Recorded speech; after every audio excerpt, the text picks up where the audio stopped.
Bocconcini means small balls of cheese, but we are going to turn them into some tasty little buggers. Cheesy and gooey inside and crispy outside. All the numbers of the recipe are linked down below. Let's first start by preparing a quick Italian seasoning. So I have dried basil, oregano, thyme, rosemary, and red chili flakes. We'll give it all a quick mix. That's our Italian seasoning. And then we'll add some into our panko breadcrumbs.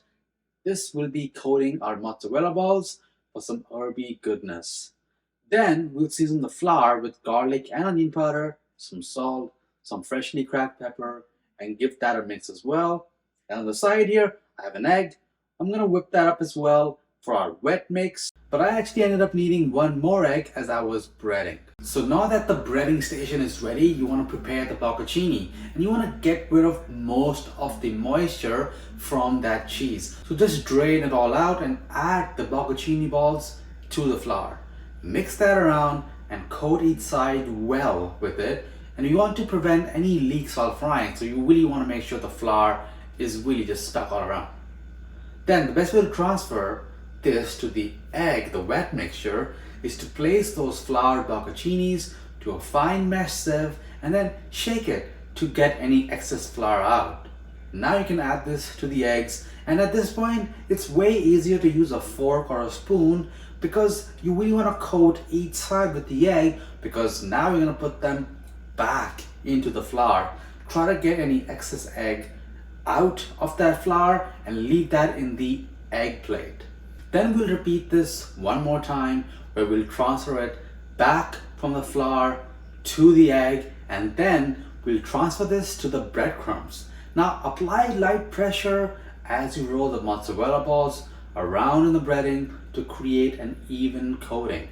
Add the salt to a Ziploc bag and then freeze for about an hour at the very least. That step is important because bocconcini is going to have naturally a lot of water inside, and by freezing it, you're giving it less time to have the risk to break out of the breading and then explode the matzo ball all over the oil. I had that happen. That was not fun. So freeze it and be patient with it. For frying, I've got this wok with some vegetable oil. I'm heating that on medium heat, and I'm going to carefully add in the frozen mozzarella balls. Gently cook them as they sizzle until the breading is golden brown.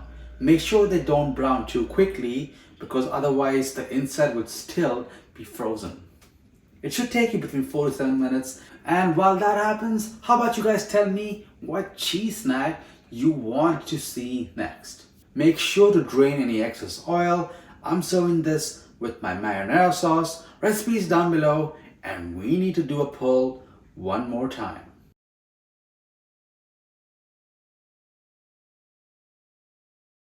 Yep, that was a good stretch. And if you all liked these mozzarella balls, you're gonna love the mozzarella sticks. Again, a different shape, another way to have fun, just like hash browns and fries. It's potato, it's cheese, it's fun to have. And I'll see you all again on the next one. Be sure to hit subscribe.